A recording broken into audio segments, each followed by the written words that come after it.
Good evening, everyone. Thank you so much for that. If you could feel my heart beating, you could probably bounce a ball in my chest. So lovely to see all of you tonight. Good evening and welcome. So tell me, on a scale of 1 to 10, how excited are you to be here tonight?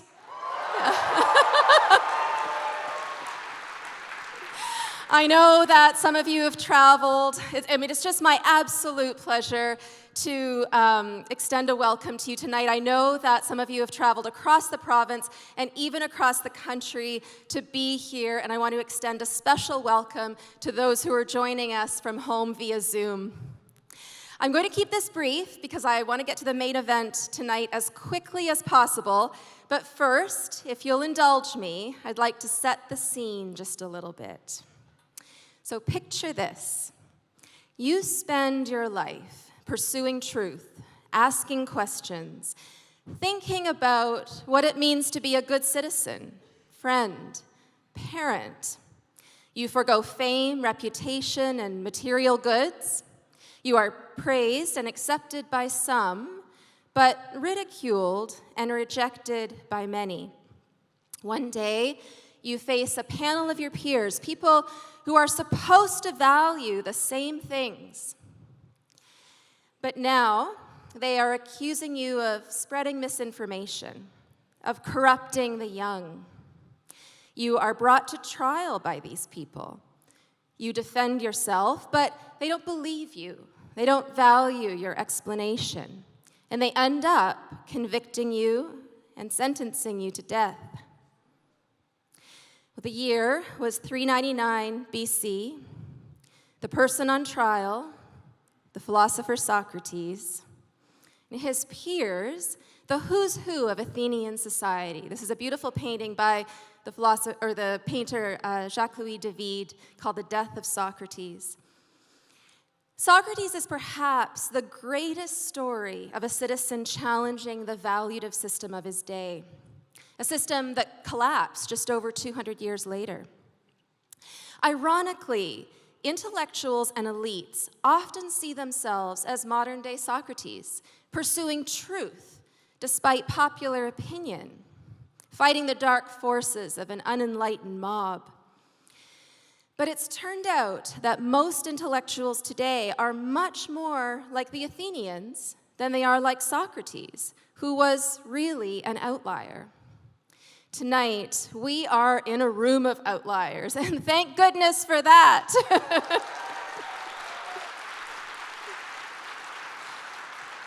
Thank goodness for each of you. The Democracy Fund, or TDF, itself is an outlier, born in 2021 out of the need to preserve the rights of those who today choose to act contrary to what our peers, and quite often the state, want us to do. TDF supports myself as the ethics scholar, Bob Moran, the British Civil Liberties cartoonist, and Conrad Black, our historian in residence. And we have an amazing team of in-house lawyers and external counsel who fight every single day to protect our civil liberties when they are infringed. Just a few of our amazing legal accomplishments include obtaining multiple stays for 15 clients charged criminally for involvement with the Freedom Convoys.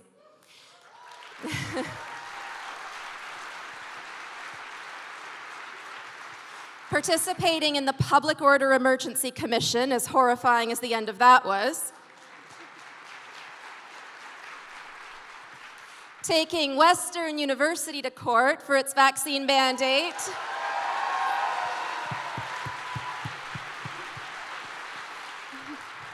Lisa Bildy's in the room somewhere. Lisa, are you horrified if I point you out? I can't see her. And they dropped the mandate 2 weeks ago, by the way. And challenging the legality of the ArriveCan app and pandemic-related tickets in court. Let me finish, where TDF has saved our clients an amazing more than $12 million in fines.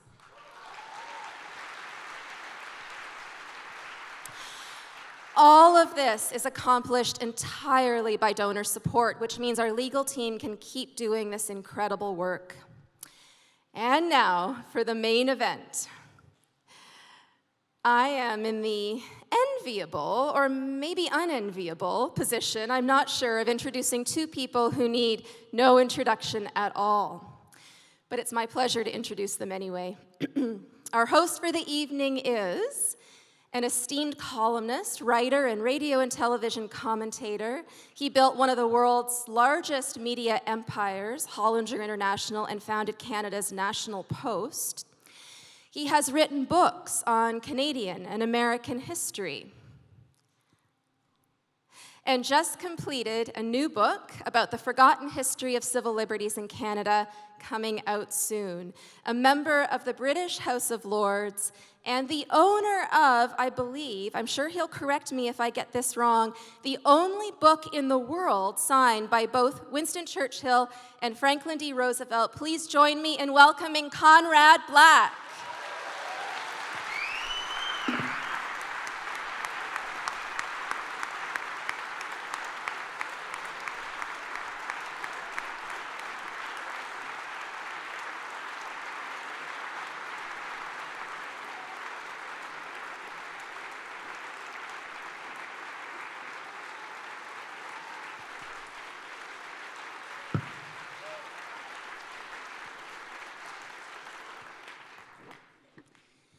So you know that question, if you could have dinner with anyone, dead or alive, who would it be? Well, if Socrates and our next guest were at that dinner, I certainly wouldn't refuse the invitation, but I'd ask to sit next to them so I could eavesdrop on their conversation and maybe steal some material. You know, I think the first time I heard about our next guest was back in 2016, in a BBC article, actually, titled something like, Canadian University Professor Ignited Controversy by Refusing to Use Gender-Neutral Pronouns. Is he a villain or a victim? Well, I'm not sure he's either. What does that leave? You guessed it, hero. Maybe. I'll leave that for you to decide. But he certainly does know how to bend or even break the rules when the pursuit of truth demands it. And my goodness, does he ever know how to ask good questions. Holding teaching positions at Harvard and then the University of Toronto, our next guest has flown a hammerhead roll in a carbon fiber stunt plane, piloted a mahogany racing sailboat around Alcatraz Island, and built a Native American longhouse in his Toronto home. He is the world's most well-known academic, a world traveler, stadium sellout, and best-selling author, several times over, I think. Former short-order cook, beekeeper, tow truck driver, and bartender. The indomitable, always challenging, never apologetic. The Socrates among citizens, the philosopher among psychologists. Please join me in giving the most enthusiastic welcome to Professor Emeritus Dr. Jordan Peterson.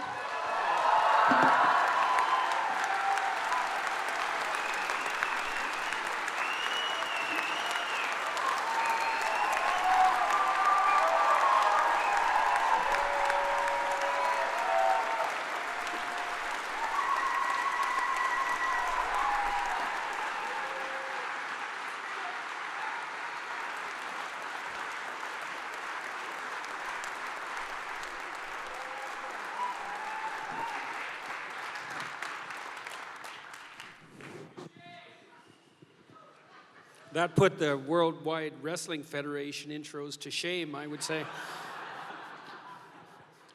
Jordan, we're off to such a good start. Maybe we should stop right now. Thank you for coming. Yeah, we don't want to say anything we'll regret.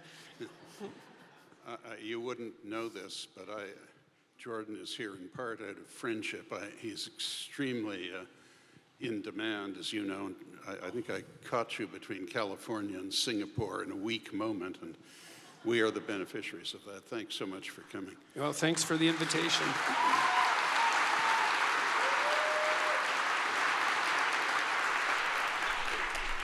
I would also like to do, just exceptionally, I would like to mention two people of great distinction in the front row. My dear friend, Rex Murphy, and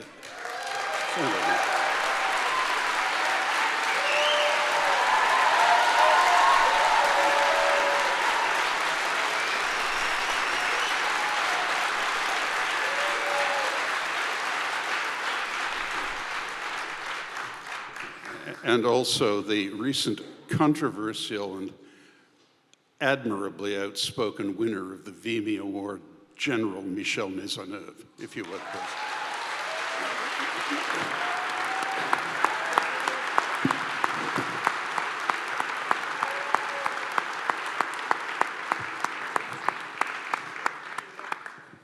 Jordan, the people have come here quite rightly to hear you. And as Julie said in her introduction, to many of us, you first became well known in that preposterous controversy at the University of Toronto. And I flatter us with the thought that the tide turned somewhat in your favor when completely spontaneously, in the same week, I believe, Peggy Wente, the late Christy Blatchford, Rex, and I all produced columns denouncing the cowardice and Philistinism of the authorities, such as they are at the University of Toronto, for being complicit in the harassment of you over this issue of, I think it's called a compelled speech, where you were supposedly required by some of your students to address them in a vocabulary they invented because of their purported sexuality. And this whole issue of free speech, my cell phone is now ringing and I will turn it off, even though it is in fact my wife, so there may be repercussions. She's in New York today. Apparently safe. It was an appalling ordeal you went through, and all of us here, I'm sure, identified with you and did what we could, as Rex and I did, to at least make our views known. But how do you feel the state of freedom of expression is in this country now, especially in the academic world? I mean, do you feel we're still sliding, or are we making a comeback? I mean, what's your view of it now? You were the center of the storm, came through it with colors flying, but how does it look to you now? Well, I'm in touch on a regular basis with about 100 dissident academics, let's say, a number of them in Canada. There's an increasing number of people who've been pushed past the point where they can be pushed. And there are people who are slow to anger, I would say, but not pleasant once roused. And there's a lot more of them than there were 5 years ago. So that's all to the good. And I see that in Canada, in the US, and in the UK. That's really starting to gather steam and force, let's say. So the opposition is developing and organizing. So that's very helpful. I think the universities, for all intents and purposes, are done. I can't see any hope for them. Like, I've watched large organizations collapse for a variety of reasons. Over the last 20 years, I've been in a position to be communicating with people who've either shepherded them through a collapse or participated in the collapse, let's say. And large enterprises can fall apart very quickly once they start to fall apart, because a small number of people in any organization do all the work, and when the ship starts to sink, especially if it's scuttled by the people who are operating it, the competent people leave first. And there aren't that many of them, and as soon as they leave, you're done. And the universities haven't just made one fatal mistake, they've made like 7 fatal mistakes. And so I just can't see, they're still running on the glories of their past endeavors. They're like parasites in a whale carcass, That's a good way of thinking about it. And it's a good biological metaphor. And there's lots of whale left, but it'll run out soon. And I just can't see how they can possibly last. Now, I'm involved with a mortar and bricks university enterprise in Savannah, Georgia, called Ralston College. And we ran our first master's program this year trying to produce a new educational institute that would compete. But I don't think that's where the real competition will take place. So on the academic front, there's some good news, but it's mostly just catastrophic. I'm just continually embarrassed beyond belief, especially at what's happening in the scientific community now on the hard science front. I knew when the woke mob hit the scientists that they'd sink through them like a hot knife through butter, because one thing about scientists is they aren't politically prepared, and they're generally quite contemptuous of such things, and to some degree rightly so, because good scientists are hyper-specialists, and they have their head down and their nose to the grindstone, and they're experts in their tiny little domain, which is exactly what they're paid for, and thank God for all that beetling away diligently. But when the ideological woke mob starts to knock at their door, they don't have the foggiest idea what to do. And so great scientific journals like Science and Nature have become woke corrupted in the last 2 years to a degree that's almost impossible to imagine. And one of the things I've really learned here is that the so-called death of God, right, that Nietzschean prophecy, Nietzsche knew that that would take out the churches and most of civil society, but it wasn't so obvious that it would take out science too, but it looks like it's going to. So none of that's good news, really. None of that's good news. Not in the let's say, in the overarching sense. I like to see the fact that people are gathering some steam in terms of pushing back, but I just can't see how the universities can maintain their hammerlock on education given what they now offer for the money. Ideological indoctrination at $150,000 per degree if you're lucky.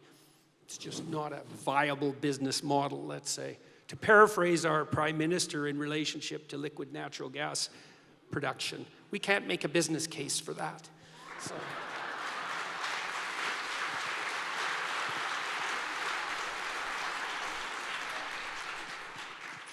At an occasion sponsored by Ezra and his supporters in Calgary a couple of weeks ago, I mentioned my view that I've written a number of times, that our university system now is largely an unemployment deferral operation. At immense cost to society, as you said, we have these millions of people ostensibly studying subjects that they could not possibly earn a livelihood from when they graduate. And I think you were absolutely right, and the first person to say it, though you now have many emulators, as in many other things, that any course describing itself with the word studies is not a serious academic subject. And this is true. No one is going to make a living out of gender studies. Except in human resources. Yeah. But, I mean, my fear is in the United States, and I know that guy from Savannah. He's called upon, I tried to help him a bit, but it's a little impractical, I'm afraid, what he's trying to do. But the endowments of these American universities in particular are so immense, they can carry on just, living off what's been accumulated for a long time. And the loyalty of alumni to their universities, no matter how corrupted they have become, is startling to me. But I mean, as a practical matter, Jordan, we aren't going to see the university simply disappear. I mean, they won't disappear, and perhaps that's unfortunate, but you think there's no chance of an evolution in response to these signs of hope that you described? I mean, a positive evolution. Not really. Well, the thing is that the system is so overwhelmed by people who are possessed by this quasi-religious ideology that I can't see practically how that can be altered. People, once they're in a university, are there pretty permanently. And the younger the people are in the university, the administrators and the faculty, let's say, the longer their tenure, and the overwhelming majority of them now are not only woke by temperamental proclivity, but woke by selection practice. So, you know, I don't know if you know this, but it's a good thing to know. So before scientists are hired in the University of California system, which for a long time was an outstanding public education system, say what you want about places like Berkeley. I mean, the University of California system was a shining star. Now, before you can have so when you're hired as a scientist, it used to be a pretty cut and dried procedure in some real sense to be hired as a research scientist at a university. The only thing that mattered was how many publications you'd managed to produce in journals, scientific journals in your specialty, and the journals were pretty much rank ordered in terms of quality using quantitative metrics. And so the higher the status of the journal, the more attention your publication would receive from your peers, the more additional research it would generate. It's a pretty good measure of the impact and the practical significance of your research. Insofar as those things can be quantified, it was quite well quantified. And so essentially what you did if you were a young researcher was send out you worked like a mad dog in graduate school. Hopefully you had a good supervisor. You produced somewhere between 2 and 8 publications. If you were really pushing the envelope, it would be up at 8. You'd have a couple of those in high impact, well-recognized journals, some of them specific to your area, and then some of them influential enough to be multidisciplinary, a few rare journals like that. A selection committee would take a look at your resume. They'd rank order the candidates by publication quality, and they'd peel from the top.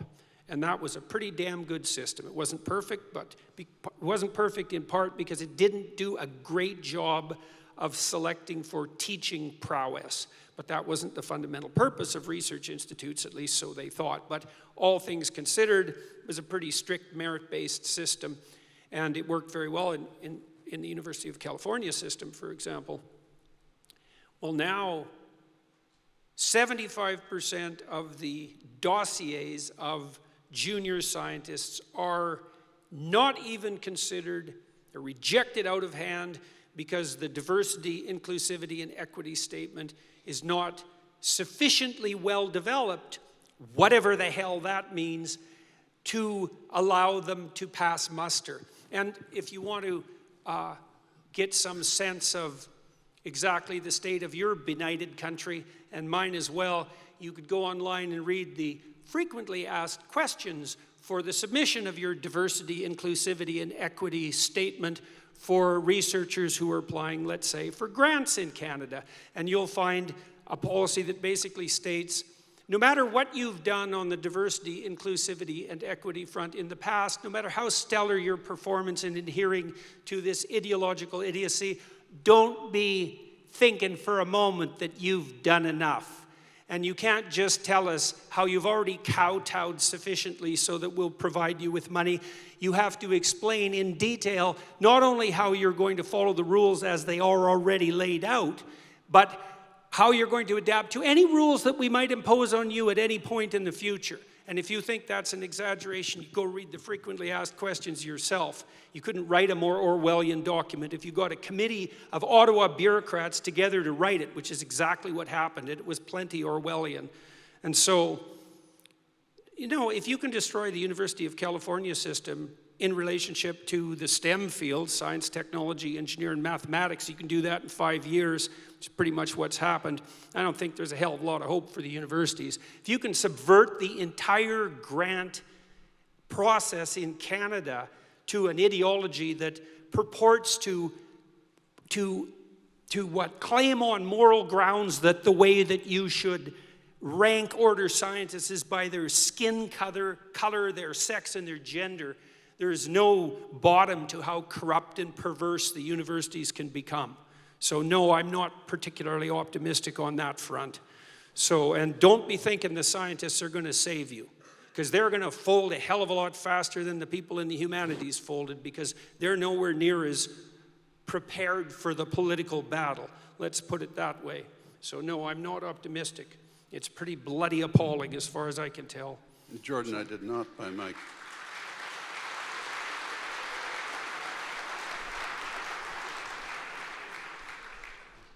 my question, I did not mean to imply that I was optimistic about the university.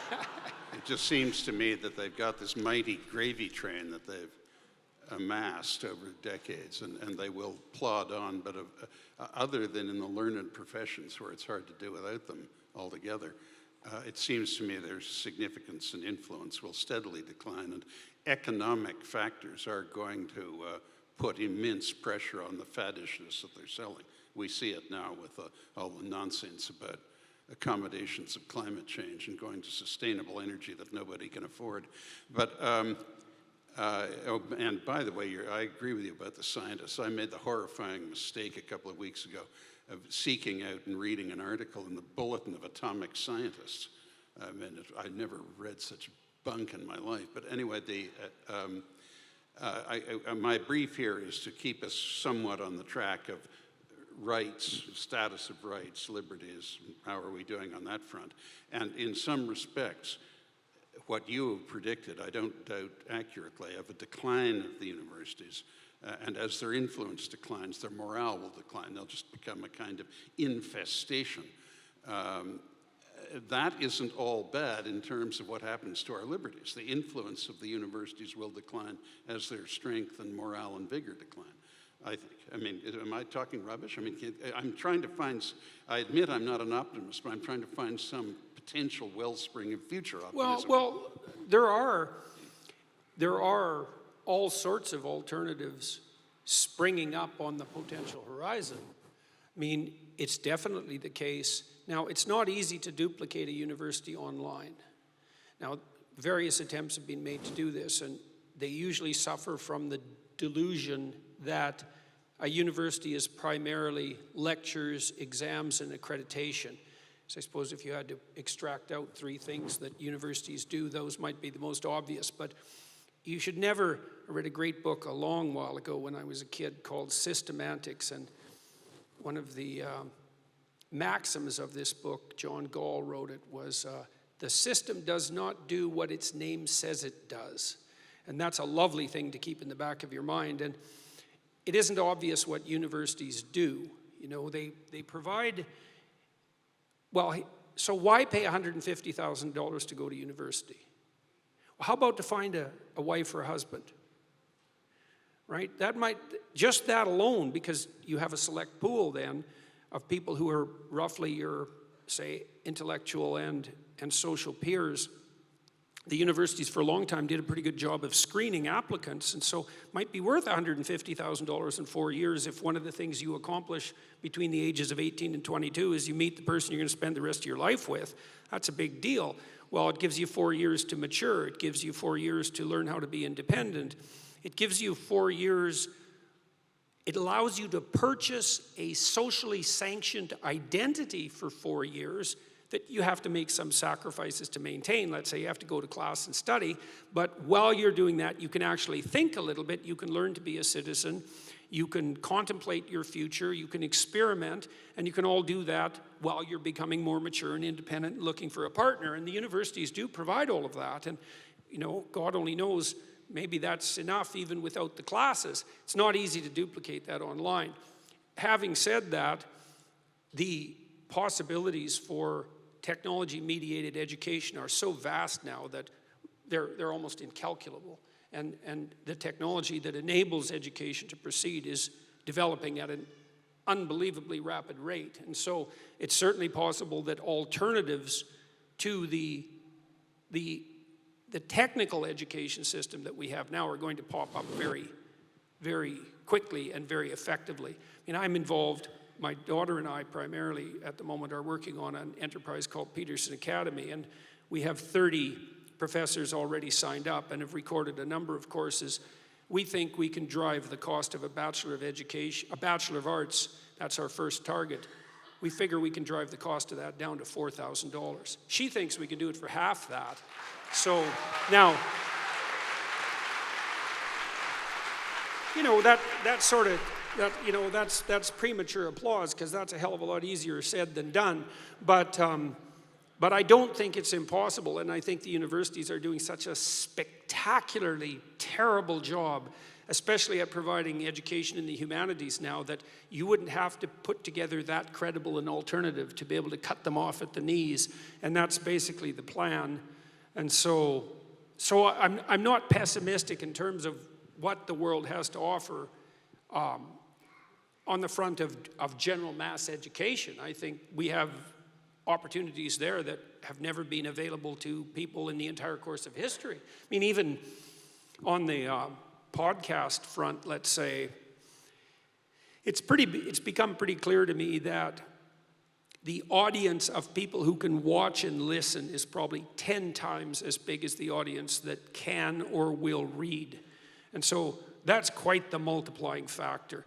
And it's certainly the case now that it's far easier for many people to do a 3-hour lecture or a series of 3-hour lectures on YouTube and publish that instantly at zero cost and reach far more people than they'd ever reach with a book. And this is not to say that I have anything against books, because books make you think rigorously for a long period of time. But man, well, and look what Pierre Poilievre did when he ran for the conservative leadership. I mean, he just walked around the legacy media and just spoke directly to people online, essentially, and that worked like a charm. And so there's lots of technologies that are sitting there waiting to be utilized intelligently to give the universities a run for their money. But keeping my nose to this grindstone of the matter of rights and liberties, and not trying to lead the witness, am I right then that in saying that the decline of the university actually in terms of freedom of expression and freedom of thought formation is a good thing, because they lose their monopoly or quasi-monopoly. There is this, if I may use the word in a sensible way, diversification, and the power of the restrictionist and authoritarian dogmatists of the universities declines, and the freedom of society actually might benefit from that. Or am I being too hopeful? Well, we'll see. You know, I mean... No, but you're the sage here. What do you think is going to happen? What do I think is going to happen? On that side. I think things will probably get a hell of a lot worse on the university front before they get better. That'd be my guess. I mean, I can't really see... I figure a third of the universities will go broke in the next 5 years. I just can't see how they can't. I think they can't. I can't see how that can't happen. So we have a kind of St. Vitus dance in the universities, and then it's like a revolution, you know, like the French Revolution. We get the reign of terror before we get Thermidor. Yeah. Well, the other thing that seems to be happening too, although the evidence on this is mixed, is, you know, increasingly universities, especially on the arts side of the spectrum, let's say, are dominated by females. It's about 2 to 1 in many places now. But turns out that the women stop attending once the ratio falls below 2 to 1. And unsurprisingly, because, as I said, part of the reason that universities exist is so that young people can go off and find a viable mate. And if that function has been decimated, and it's already been decimated, because the picture's actually more dreadful than you'd expect just looking at the 2 to 1 ratio. Because it doesn't mean there's 2 girls for every guy like the Beach Boys song. It means that the pool of eligible men has shrunk to almost non-existent, and, well, the pool of desperate men has remained the same. And that's technically true, and this is very frustrating for young women. And so the men are starting to bail out of the universities like mad, and that's been happening really over about a 20-year period. But when the boys leave, the girls will leave too. So it'll just take longer. So now, will that be a net benefit in terms of freedom of speech? I don't know. Things are so unstable right now and changing so rapidly. I can't really claim to see more than about 6 months to a year ahead at most. I mean, not only because things are so stable and strange politically, but there are things, and everyone in the audience should know this, there are things coming down the pipeline on the artificial intelligence front that are just going to make your hair stand on end within the next year, because there is so much transformation going on in that domain. And that's been the case particularly for the last 6 months, that it's almost unimaginable. You're going to see things you just can't possibly. How many of you clap? How many of you know what ChatGPT is? Okay. So not very many. So I'll tell you what ChatGPT is, just so you know, because you need to know this. And I don't know what sort of technological revolution this is. Gutenberg press level? It's something like that. This is a big deal. So this AI system, it's a general language processing model, was released about a week and a half ago. And I went and interacted with it. It's an AI system, artificial intelligence system. It basically is trained on, well, a massive corpus of spoken or of text.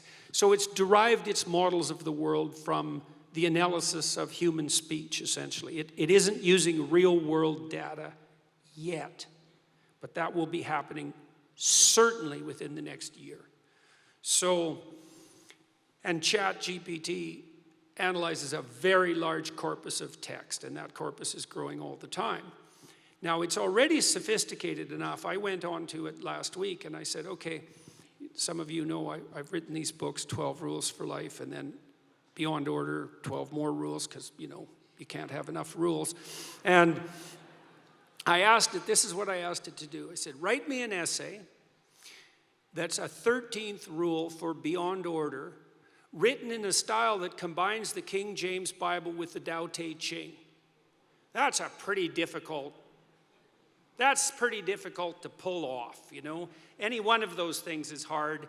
The intersection of all three, that's impossible. Well, it wrote it in about 3 seconds, 4 pages long, and it isn't obvious to me, for better or worse, that I would be able to tell that I didn't write it.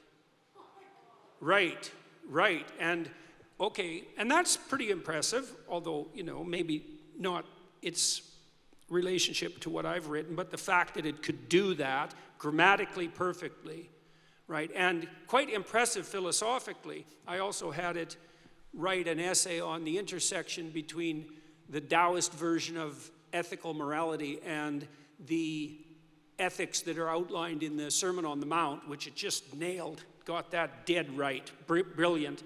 Again, it took it about 3 seconds.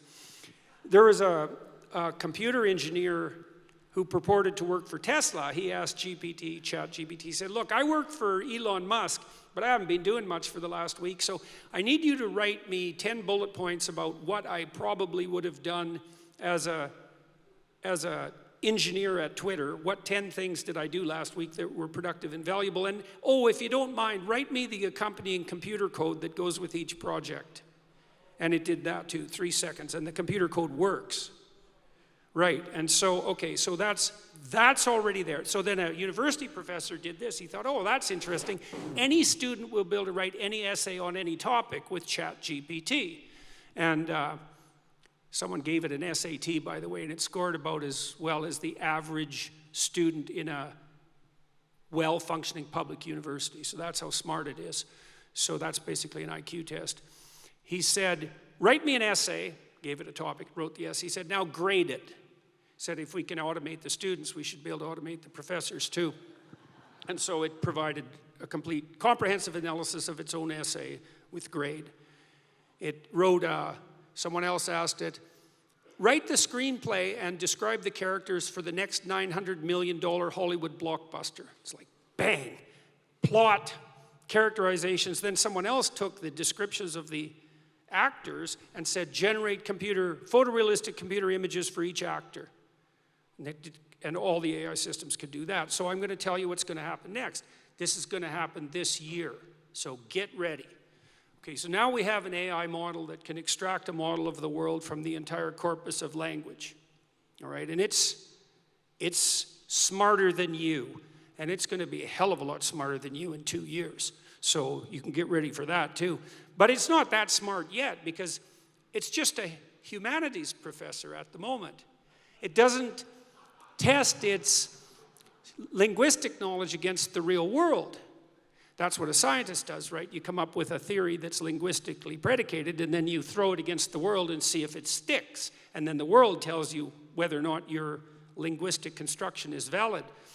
But the new AI systems will be able to extract out patterns from the world itself, from images and so forth, and then be able to test their linguistic constructions against the world, and so they'll practice just like scientists. And the most advanced models are going to use text and image and action as well, because they'll be able to model human action. And all of that's going to come down the pipes within the next year. So hang on to your hats, ladies and gentlemen, because what did my friend Jonathan Pajot say? Giants are going to walk the earth once more. And we're going to live through that, maybe. So anyways. In terms of our rights, though, yeah. that is not a bad development. Well, we'll see. I mean, Elon Musk, one of the things he's working on, he thinks that the world will be controlled by whoever produces the most functional AI system the fastest, because there'll be a first mover advantage. And one of the things Musk has been working on for a long time are distributed AI systems, so that you'll have your own artificial intelligence to protect you against, well, let's say against Google's artificial intelligence, for starters.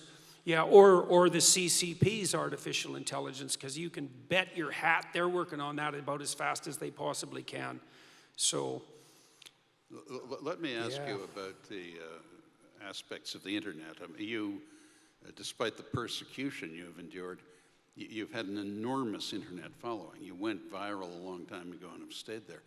And yeah, I'm worse than the pandemic.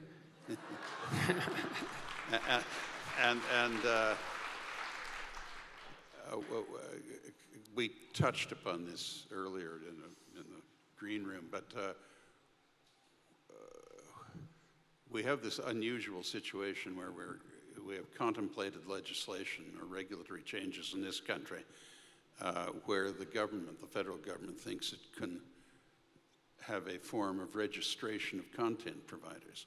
And I suspect what they're doing is trying to catch the coattails of this reaction in the United States to the revelations, which are no great surprise to anyone who followed it, of the extreme partisanship and professional dishonesty of the major social media platforms in political terms.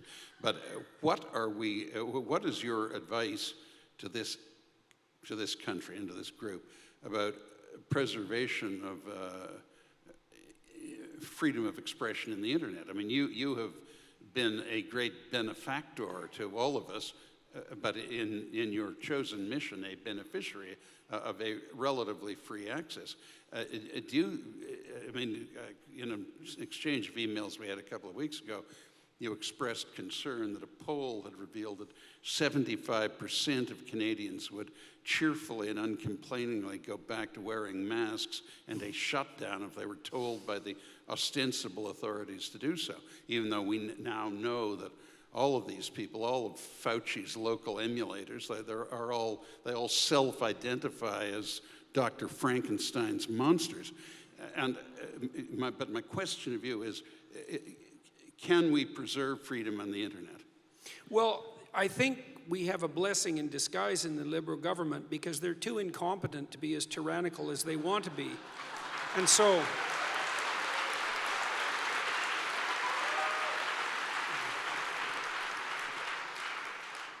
you know, I'd probably match your typical dim-witted gaming 13-year-old boy against Trudeau's best bureaucrats on the tech front any day.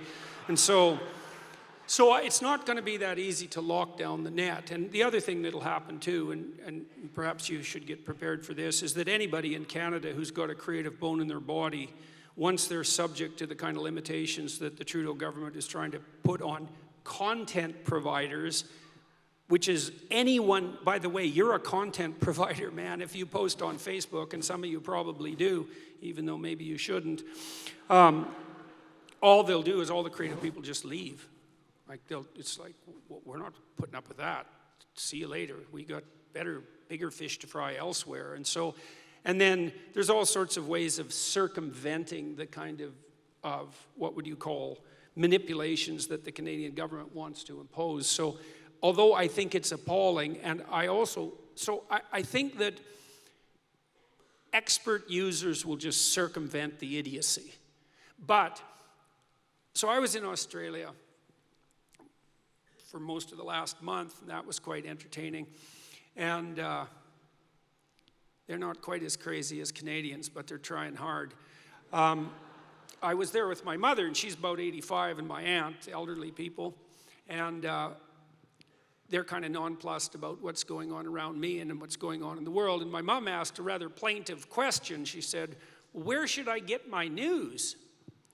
She said, "How do you keep yourself informed, and where should I get my news?" And I thought, well, there's no way, Mom, I can teach you to do what I do, because well, not that I would want to either, but I'm informing myself with multiple news sources constantly, and it's very, very difficult to separate the wheat from the chaff, and it isn't even obvious to me that I'm always doing that great a job of it. She hasn't got a hope in hell of doing that. No, I mean it. She just doesn't have a hope. It's like my mom and anybody who's over 50, basically, I would say, grew up in a world where your access to necessary information was gated by relatively reliable filtering hierarchies, like relatively reliable. So publishing companies were relatively reliable, and there was a number of them. So you could pick, you weren't subject to only one. You could listen to CBC, and most of the time you got something that approximated the news. And if that didn't work, well, you had CTV, and if that didn't work, you had the major American broadcasters. And you had Time magazine and Newsweek and The Economist, which is still a relatively intact magazine. And, you could find your way. But that's because you could trust the people who were providing you with information. Well, now you can't. And so what the hell are people supposed to do? Now the expert users, the government's never going to keep up with them because they don't have the flexibility. But for the typical Canadian, this legislation will really affect them. It'll be a priori censoring, and the government wants to have control over the search engine strategies. I mean, that's everything, the search engine strategies. That's the gateway into the world of information itself. And so it's not good. Is that this deliverability thing where they want to, I'm getting out of my depth here, but where they want to alter the logarithm of discoverability? Yeah, the algorithms, yeah. Well, so an algorithm is an automated process for, let's say, rank ordering information in a given way. And the thing about Google, for example, Google really controls what you see because you never look past the first page on the search. And when Google's motto was, what was it? Don't be evil. Yeah, don't be evil, which they scrapped, in case you haven't noticed. We don't know how they rank order their searches. And so what that means is you don't know what filtering mechanisms determine what hits your field of vision first. And you could easily say the person who controls the information filtering mechanism has a hammerlock on your capacity for attention. And there isn't much difference between that and your consciousness itself. Like, it's a big deal. And it is exactly the control of the algorithm, or at least in part the control of the algorithm, that is being fought over in relationship to this legislation. And it's dreadful. It's a dreadful thing. It won't affect the expert users. They'll just bypass it. But ordinary Canadians, you see this too, like, you might ask yourself, for example, I think I read a poll a while back, said 70% of Canadians still think, I think it was 70%, still think Trudeau's the right man for the job compared to the alternatives. And you think, how the hell can people think that? And, well, I've really tried to think that through, because my sense of it is that the Trudeau government has mired itself in at least 15 scandals of sufficient magnitude so that during the course of 80% of my life, any one of them would have resulted in the dissolution of Parliament. And yet it's just like one absolutely preposterous, cataclysmic catastrophe after another with no effect. I mean, nothing happened as a consequence of the investigation into the trucker convoy, for example. Nothing happened when Trudeau locked down people's bank accounts. And so then you got to ask yourself, well, well, why is this? Why is this? Are Canadians really so blind? And I don't think that's exactly the right way of looking at it. It's the whale carcass problem again. For 150 years, the default rule in Canada, and this is the great rule for civil, productive, and generous societies, is trust. You could trust. You could trust the government, you know, not 100%, but about as much as you could trust another institution, let's say. And so basically you could trust them. You could trust the media, you could trust higher education, all of that. And that's wealth, right? That's wealth. Trust. And now you can't. And so Canadians are in a terrible position, especially, I would say, especially older Canadians. They can either assume that things have gone seriously sideways in a way that's almost incalculable, or that all the concern about such things is nothing but conspiratorial idiocy of the sort, say, that drove the trucker convoy, right? And to fall for the notion that these were misogynist, racist bigots who were conspiring. I used to tell people this in the United States. I go to the United States, it didn't matter whether I was talking to Democrats or Republicans, I would say, here, I'm going to tell you what our Prime Minister told his people. Are you ready for this? Democrats even. It's like, the trucker convoy was financed by Make America Great Again Republicans who wanted to destabilize Canada's democracy. And they look at me like I had to be a tin-hatted right-wing conspiratorial theorist, because no one in their right mind would ever entertain for a second any notion that preposterous. It's, first of all, most Republicans don't know where Canada is. Okay, and I mean that. It's like, we're just not on their radar. It's like, and second, so maybe we're north of them somewhere, by New York, maybe. Or south, like Mexico, where they speak Mexican. And, and even if they do know where we are, which they don't care, because they don't have to. And so no, they're not interested enough to fund the trucker convoy, that's for sure. And then to add another level of preposterousness, it's like, okay, so the Republicans want to destabilize Canada's democracy. It's like, well, why? Well, then I could explain to the Americans, we didn't actually need a reason. We just assumed that's what they were up to. It's like, well, why would they want that? Why would a Republican, a Make America Great Again Republican, want to destabilize Canada's democracy? It's like, even if they cared, which they don't. So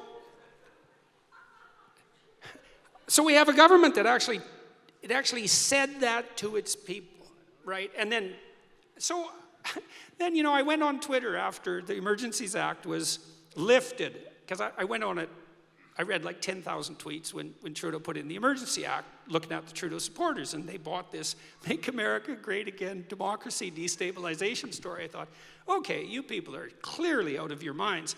But then I went on again after Trudeau lifted the Emergencies Act to think, okay, now what are they going to make of this? And here was the story. The story was, well, despite the tremendous threat that Make America Great Again, Trump-loving Republicans had posed to the integrity of Canadian democracy, our Prime Minister acted so forthrightly that it only took him 3 days to quell the danger.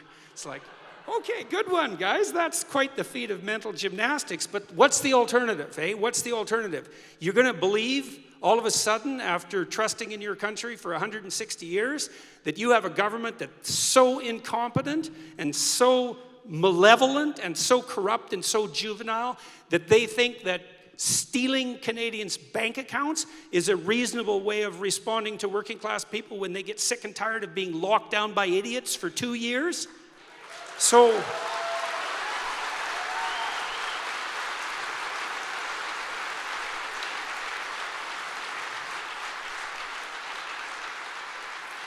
Canadians default, and partly because they're not very well informed, and partly because information's hard to find. They default to the trust that's enabled us to build the country that we have built, and it's not that surprising, but it's pretty damn sad. And it doesn't, What are we now? We make 40% less on average than Americans, eh? Yes. Yeah, 40%, man. That's quite the bloody catastrophe And over 20 years. 30% less than the Republic of Ireland, which when I first went there 60 years ago was a very poor country. Right, and it has no resources. Right. No, it's a scandalously uncompetitive performance. Well, we can do worse. We can do worse, and we certainly will. We sobering absolutely thought. will. But- No, it wouldn't surprise me at all if within 5 years we're at 40% of the U.S., especially if they get their act back together, especially if we keep doing what we're doing on the energy front. And in that time, we will be passed by South Korea, Israel, the Czechs, and a lot of other people. Yeah. They're just swarming past us. Yeah. When I was young, we were the second richest country in the world. Even if you leave the petro states and the tax haven states out of it, we're only about 20th now, and competitively speaking, sinking all the time. Look, And by necessity on the policy front, because part of what drives the insane green woke agenda is the claim that, and Nature, this once great science magazine, one of the world's top 2 science journals, just published an article this week, Scientists for Degrowth. So what's degrowth? Well, here's the proposition. There's no way the planet can sustain the number of people it has on it at anywhere near the level of prosperity that those privileged to be in the West have managed in the last 30 years, let's say. And so, those of us in the West, except for consultants, are going to have to tighten their belts and, suck that gut in a few notches. Now, that'll mean that people in the developing world can put the bloody belt around their neck and tighten it until it's the noose that kills them, but it doesn't really matter because there's too many people on the planet anyways. And so this degrowth philosophy that's driving Canadians into penury, especially poor Canadians, isn't a bug, it's a feature. It's driven by this agenda that assumes that we're yeast in a petri dish and that we'll keep on multiplying insanely and parasitically until there's so many children on the planet that every animal is going to go extinct, and we better put limits to growth on as fast as possible. Stop doing things like flying around the world or owning private automobiles or heating our houses in the winter, which they're having a hell of a time doing in the UK at the moment. It's like you can just forget about all that. And so it isn't only that we're going to be poor, it's that we bloody well better be poor because it's a moral crime to be otherwise. The whole damn planet's at stake, which is an absolutely preposterous pack of lies that's so corrupt that it's almost incomprehensible.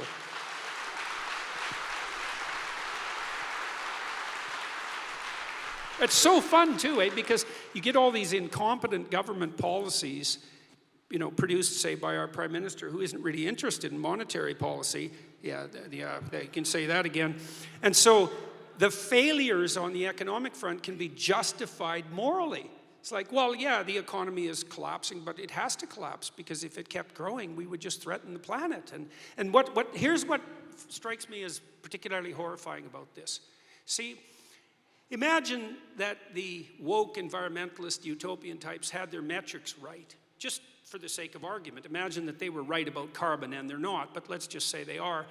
And let's imagine that their goal is actually to produce a greener and healthier and more biologically sustainable planet. And they had their metrics in place. Well, that'd be fine. That'd be fine, at least in principle. But the truth of the matter is that by following this insane utopian green woke agenda, Germany, for example, has managed to make its electricity 5 times as expensive as it used to be, and they've now fallen to like 167th in the world in terms of the amount of pollution produced per unit of energy. So all that wind power, which actually doesn't work very well when the wind isn't blowing, like it hasn't been for the last 3 weeks during this cold snap that's enveloped Europe, it's just meant there's more coal plants than there were in Germany when they started this whole bloody green revolution. And so here's what's going to happen if we don't get our act together, and we probably won't, but if we don't, we're going to make everyone poor, and we're going to destroy the bloody planet while doing so.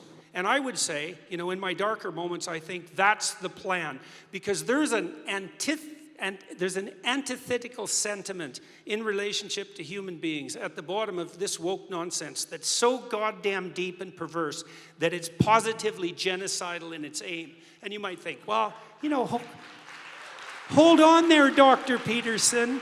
It's like, yeah, how many times has someone said to you, yeah, but the planet has too many people on it anyways? You have to, first of all, that isn't a person saying that, okay? I'm dead serious about this. That is not a person who's saying that to you.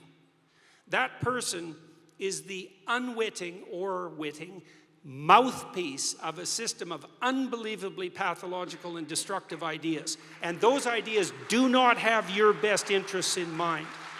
So,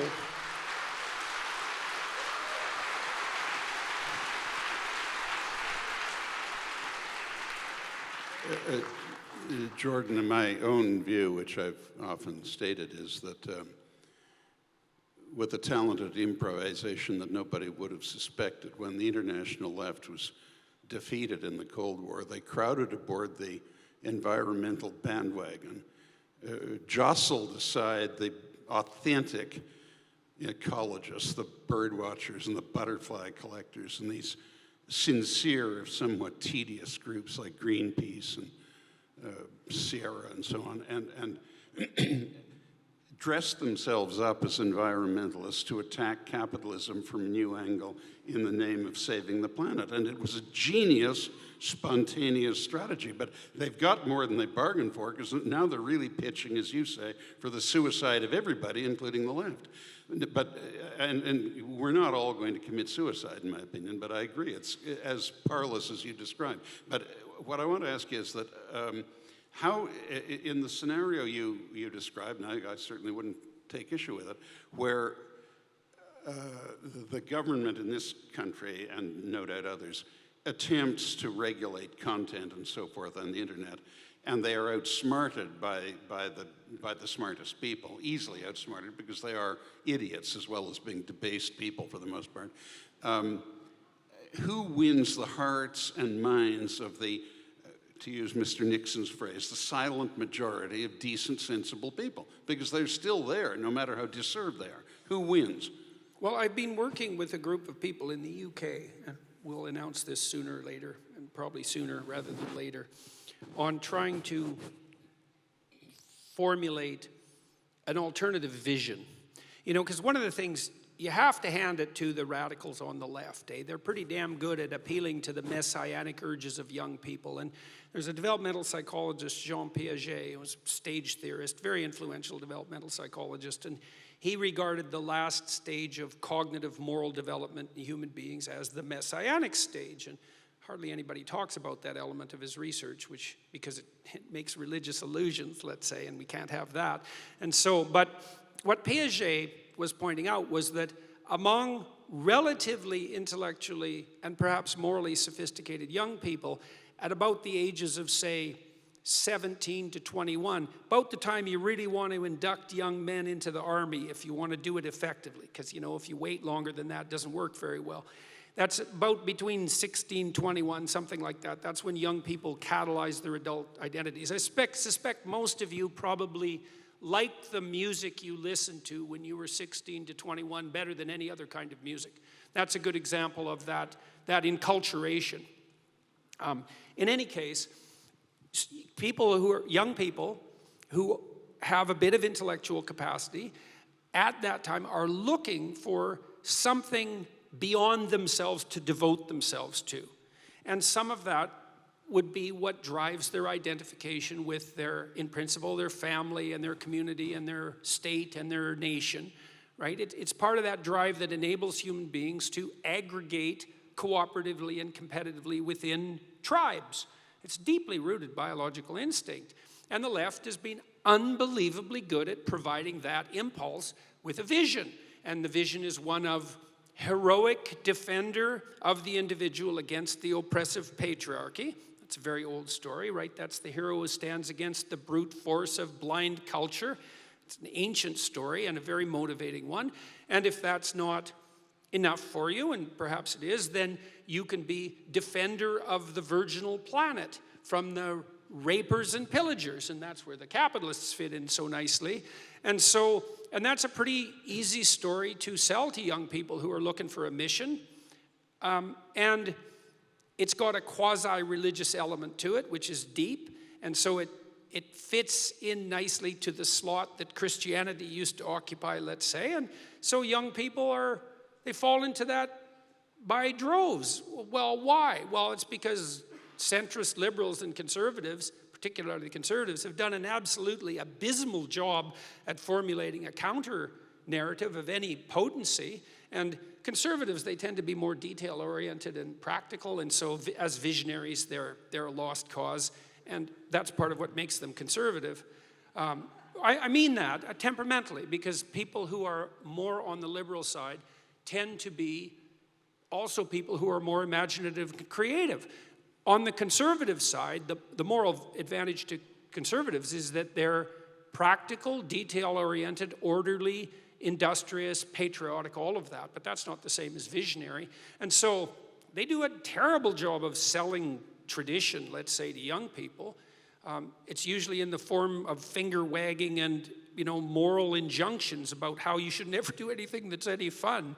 And that's just not, or anything that's particularly heroic. Anyways, we've been trying to formulate something that you might regard as a counter vision, and I can tell you some of the policies that we're pursuing, just so you know, and we'll make this broadly public sooner or later. So the first is on the energy front. It's like, you want to help the poor? Then make energy cheap. Period. You don't get to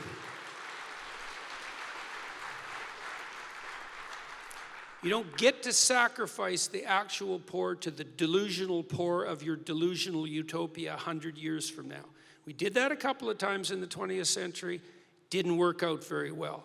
And so you can produce all the bloody renewables you want, and more power to you, but you can do that within the confines of a free market system, and you can do that by making them cost competitive, or you can get the hell out of the way.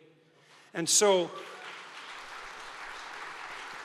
you might say, well, what's the alternative? Well, the alternative, and we already know this, is extremely expensive and unreliable energy sources that are at least equally as damaging to the ecosphere, and that certainly are expensive enough to drive the vast majority of people who are barely clinging to the edge of economic viability into abject poverty. And so, enough of that. There's nothing you can say on that front that's moral. If your goal is to drive up energy prices, you're not going to save the planet, and you're going to kill maybe millions of people. If you really got your act together, you could probably kill hundreds of millions. I think the World Bank has already estimated that we've tapped something like 150 million people into near starvation conditions. And we could really get moving on that front if we keep mucking about. So the next thing to do, if we really want to be stupid, is to knock liquid natural gas availability in Europe off kilter badly enough, and maybe Putin will give us a hand with this, so that we can no longer produce ammonia fertilizer, because ammonia fertilizer feeds 4 billion people, and it's derived from natural gas. So that's policy one. Cheap energy. We can ameliorate absolute poverty with cheap energy, right, throughout the world. We have no right whatsoever in the colonial West to tell people in the developing world that they shouldn't be aspiring to standards of living like ours, to be able to heat their houses without choking on the fumes, to provide their children with rudimentary access to educational opportunities. We have no right whatsoever to say, you guys, you just stick with your bloody dung and your wood. You don't get liquid natural gas or coal or any of the things that we use to elevate ourselves out of freezing in the dark. So that's policy one. Policy two is something approximating a multifactorial environmental vision. It's like, why did we all decide in a fit of stupidity the only thing we had to worry about on the environmental front was an excess of carbon? It's like we're going to take a multifactorial problem, because there are environmental problems, and we're going to reduce it to one thing. I don't know how many of you know this. Maybe you could clap again. Do you know, how many of you know, let's do this. How many of you think the world has less vegetation in it than it did 15 years ago? How many of you think that? Come on, admit it. Okay, so How many of you know that the planet is actually 15% greener than it was in the year 2000? Oh, you do? Okay. How many of you know that that's a direct consequence of carbon dioxide production? Okay. How many of you know, this is what's really comical, how many of you know that most of that greening has occurred in the semi-arid areas that were supposed to turn into desert? Yeah, right. So, you know, we could, oh, very funny. Yeah, right. Fossil future with Alex Epstein, yeah. So we could produce an intelligent environmental policy that would be something like, well, we need to develop a vision that takes the necessity for human economic development into account and makes it primary. So the goal would be more for everyone, including our children, in a way that is as efficient and clean, whatever that means, as possible. That's fine. There are sophisticated people working on such visions. Bjorn Lomborg's a great one. I like Alec Epstein a lot. Michael Schellenberger is reliable. Marian Tupy, the Cato Institute, he knows what he's talking about. These are people who have a vision of a planet where there's more than enough for everyone, and that's within our grasp. That is definitely within our grasp. If we wanted that, we could obliterate, we're already doing a pretty good job on that front, as it turns out, but we could obliterate absolute poverty for sure in 15 years. And we also know, and this is so cool, and one of the things that shocked me when I first started to look into this, so imagine you do want a more sustainable planet. Okay, fair enough. Do you want poor people on that planet, or do you want rich people on the planet? Well, it turns out if you can get people's income up to $5,000 per year on a GDP basis, they immediately start taking a long-term view. Well, why? Well, how about because they're not scrabbling around in the dirt trying to figure out where the hell lunch is coming from? Right? They can start thinking about the beauty of the local environment and the possibility that something attractive could be maintained for their children and grandchildren who are likely to live to see it. And so there's a very strong positive correlation between environmental sensitivity and wealth. And so I found that out about 10 years ago. I thought, well, doesn't that mean we could have our cake and eat it too? We could work diligently to ameliorate absolute poverty around the world by driving energy costs down to as close to zero as possible. We could make everyone rich in terms of their local standards of living and the opportunities they have for their kids, and we could make the planet better off. Well, why wouldn't you want that? And the answer is, the planet has too many people on it anyways. And so, I can't overstretch how deadly the anti-humanism at the bottom of that sentiment truly is. It's pathological beyond comprehension. So there's two more. I'll go over them very quickly. This is the toughest pill to swallow, but perhaps not for those of you in the audience. I spent a lot of time in Hungary recently, and I know that's all fascists and Nazis, but I met with the president of Hungary, who I liked very much, Katalin Novaks, and she was one of the spearheaders of the Hungarian family policy, and they spend 6% of their GDP on family support, and not in a socialist way, let's say. So how do you do that? Well, here's what they do in Hungary. If you're a married woman in Hungary and you have a child, you are now exempt from 25% of state income tax for the rest of your life. 50% with 2 kids, 75% with 3, and with 4 kids, you never pay a cent of income tax again in the rest of your life. And so, yeah, and so I thought, well, that's cool. The feminists must be celebrating that like mad all across Western Europe. And of course, their response is, you're just trying to turn women into baby-making machines. It's like, hey, I thought what you guys wanted for the last 300 years was for a society to become sophisticated enough to monetize the disproportionate female contribution to reproduction. That's kind of like the core dream of the genuine feminist. It truly is, right? Because you could say, I mean, with some degree of accuracy, that women bear a disproportionate cost for reproduction. What is a woman? A woman is the sex that bears the disproportionate cost for reproduction. And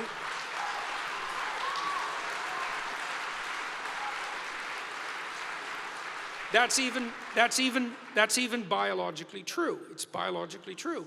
And so this is a lovely solution. And so the Hungarians have, with their family support policies, which are much more extensive than that which I just laid out, they've cut the abortion rate by 40% in 10 years. It's still legal, and they did it without compulsion. So that's, unless you're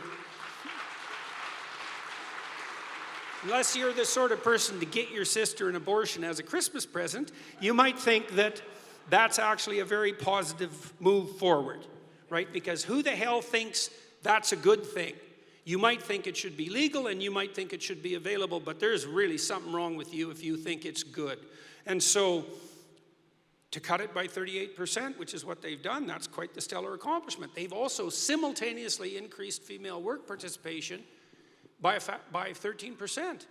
So not only have they freed women from the onerous burden of excess taxation, but they've increased the number of women who are participating in the labor force. It's like, what the hell's wrong with that? So one of the policies we're going to put forward is unabashed support, and I think the psychological literature bears me out on this. We know perfectly well that the minimum viable domestic unit for the nurturing of healthy children is a man and a woman. Now, maybe 2 adults could substitute for that, conceivably, but when you bring it down to 1, you're pushing your damn luck. It's too complicated to raise children. You can't do it optimally with one person. Some people struggle mightily and sort of manage it, but it's not an ideal and it's not optimal.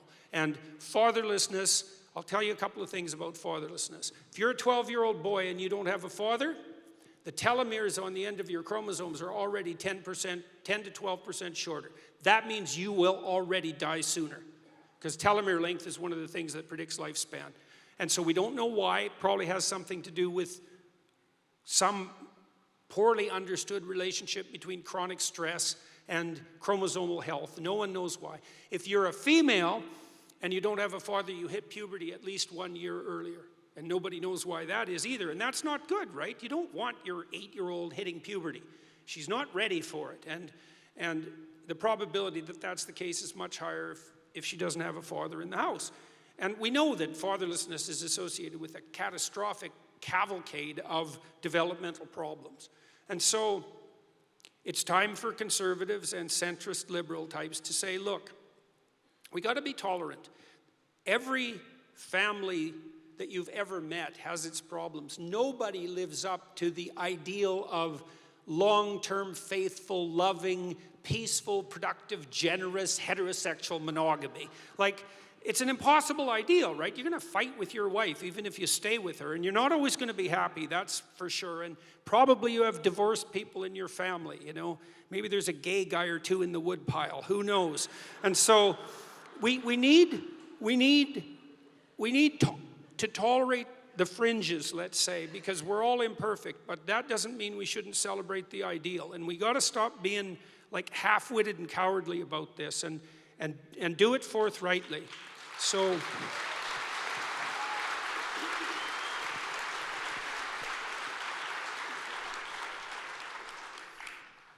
I'm afraid we're going to have to wrap up in a minute, but can I just ask you this as a don't shoot the messenger.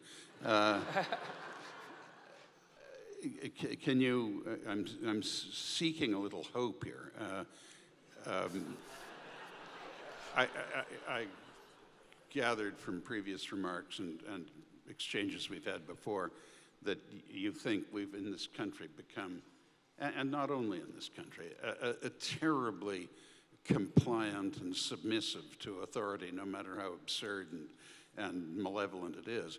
And that statistic, that poll you cited about 75% of people being ready to plunge back into COVID lockouts is illustrative of that.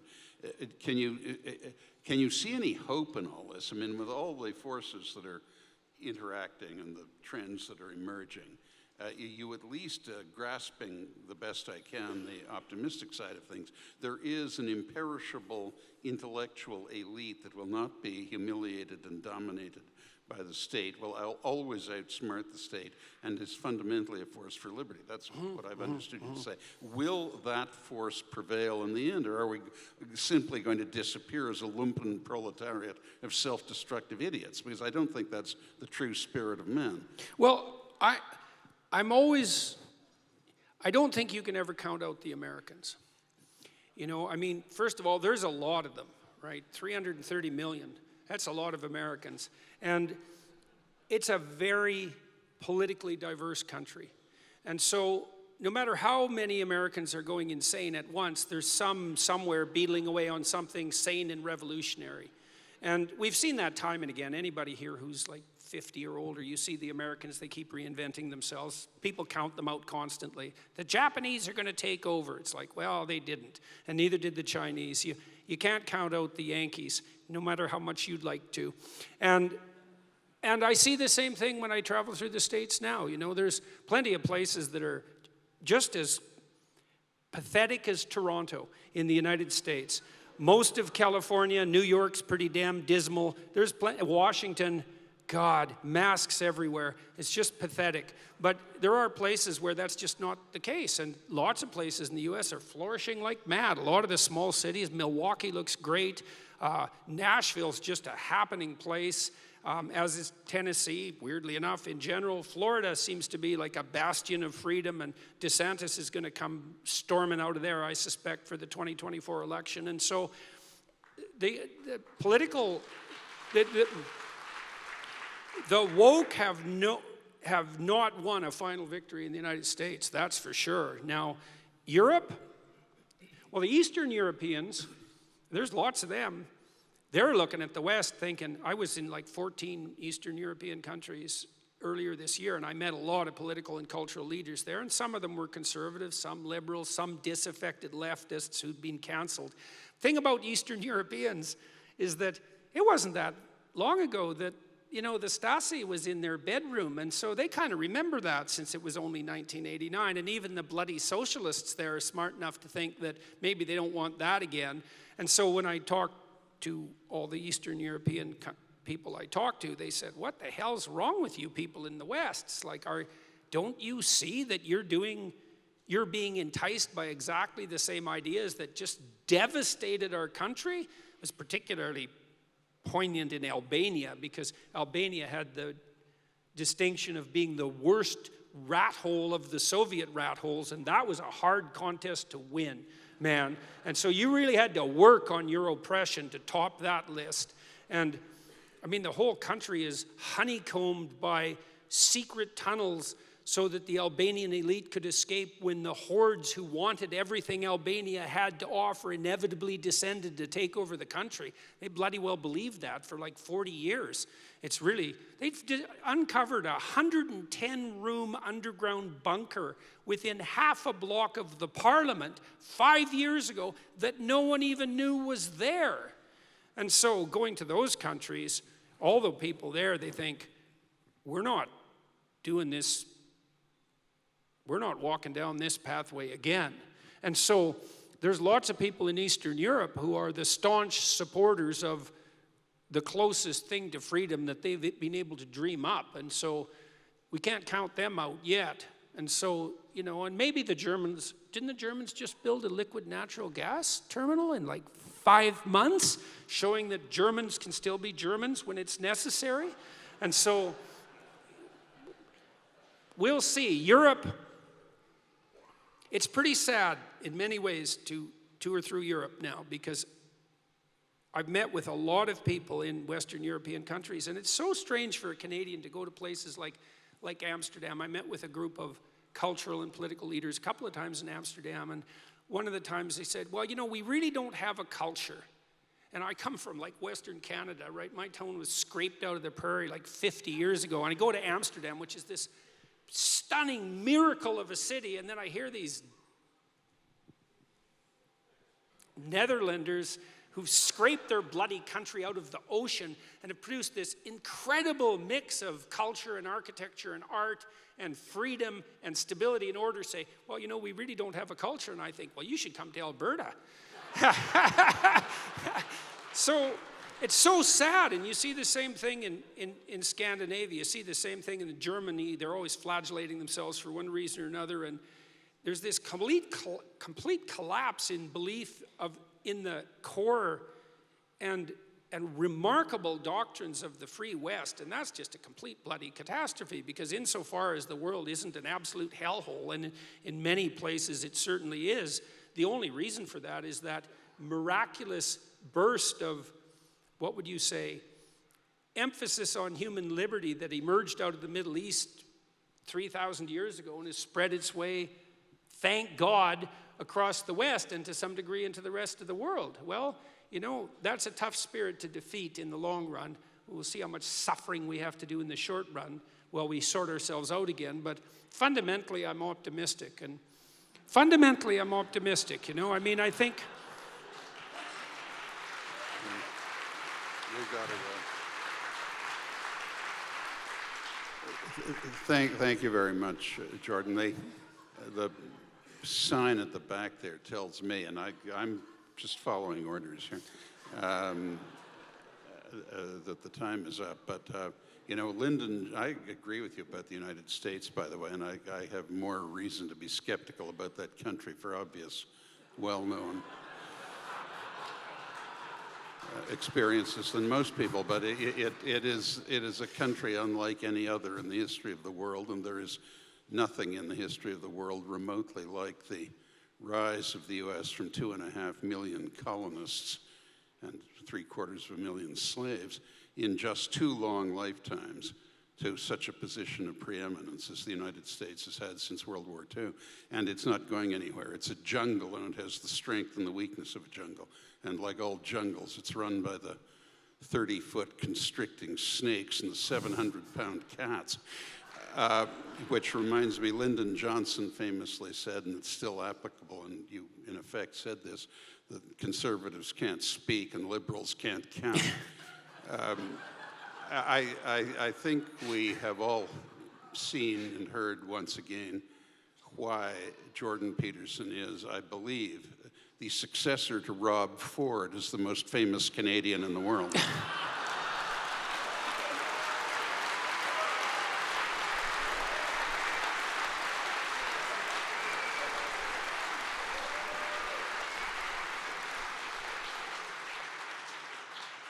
Jordan, on behalf of all of us here, I thank you very much for coming tonight. Thank you very much.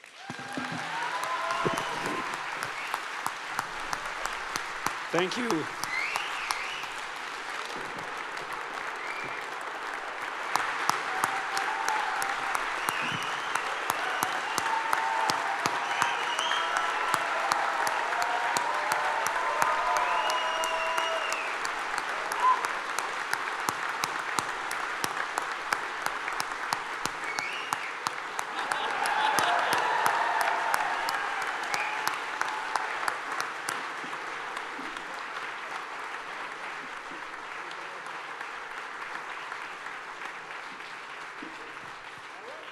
You know, I just kept thinking, what is the AI thing going to do with Jordan Peterson? What is it, chat LGBTQ? I honestly can't remember. What is it called? What's it going to do? So it can chat GPT. Someone write that down for me. So it can write like you, but can it be like you, fight like you? Goodness, I hope not. Can I tell you another story? Oh dear. Okay, I'm going to tell you one more story. I shouldn't tell you this, but I'm going to anyways. So I was talking to my insane brother-in-law here, and I've been joking for the last 20 years that someone should shoot him, and he thinks that they should too, but he thinks another person like him would just pop up to replace him who would be more evil, so that would be a mistake. So I was talking to him about ChatGPT and about the things I was telling you on the AI front.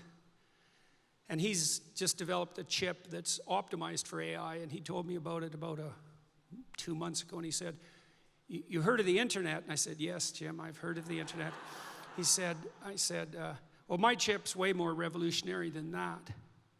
And he's designed all the chips in your iPhones, by the way, so this isn't a person to take lightly, and all the chips that Intel used. And then he went to AMD and made a bunch of chips that competed against his chips at Intel successfully, and then he went back to Intel and made a bunch of chips that competed against his AMD chips. And this is Jim.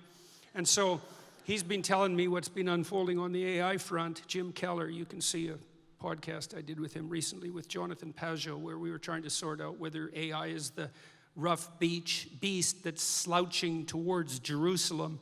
And so you can check that out. But he came up with a proposition for me based on this ChatGPT. He said his AI model's built to generate photorealistic movies in no time flat, including real-time video interfaces of a given person that are indistinguishable in voice and appearance from the person. So he said, why don't we build a replica of you and then train it on everything you've said and written, and then you can interview it on your YouTube channel. And I said, well, how long will that take? And he said, about 3 months. Yeah, no kidding. No kidding. So, no, that was like last week. So anyways, that's the next iteration of ChatGPT. So. Thank you. Well, I know that I'm not the person you want to see because it keeps you between these two, but we do have to get on with our evening. And it's funny, we laugh a lot, but I'm pretty sure that's the next thing the Liberal government is going to outlaw, right? Humor, that's going to be. But also, one thing this conversation reminds me is that in society today, we need an awful lot more and not less questioning, embracing uncomfortable topics together, venturing out onto an intellectual limb with somebody you can trust in conversation. And it also reminds me that the challenges we face today are really not new. History's just a story of humans fighting and overcoming tyranny, from Caligula to Constantine to the elites of today. We just keep acting out the same story with different characters again and again to protect our freedom from the people who want to take it from us. And this is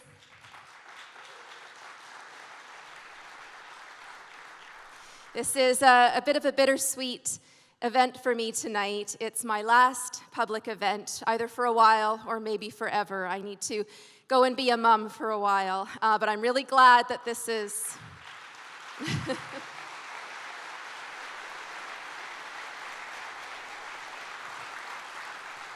Very, very honored that this was the last event that I get to do. And I was also thinking on the way here how lucky I am. This is the words of A.A. Milne, and goodness, who is wiser than A.A. Milne? That's Winnie the Pooh, by the way. How lucky I am to have something that makes saying goodbye so hard.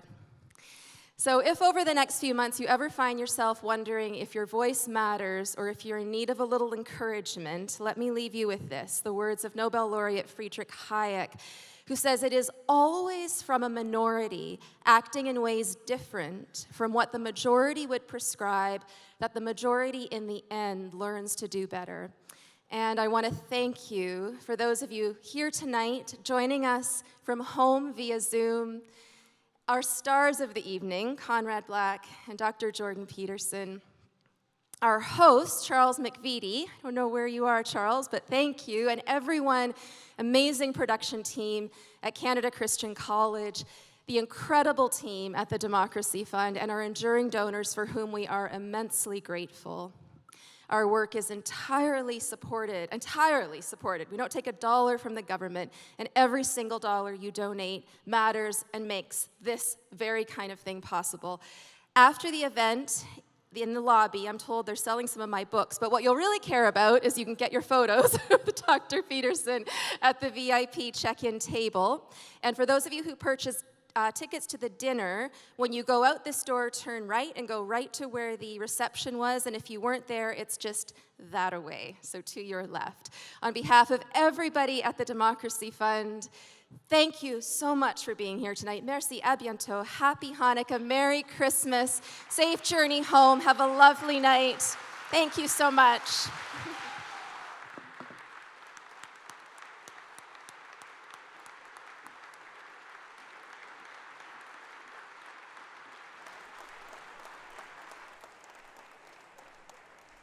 Thanks for hanging out with me today. If you enjoyed watching this video, please consider making a tax-deductible donation to the democracyfund.ca/donate.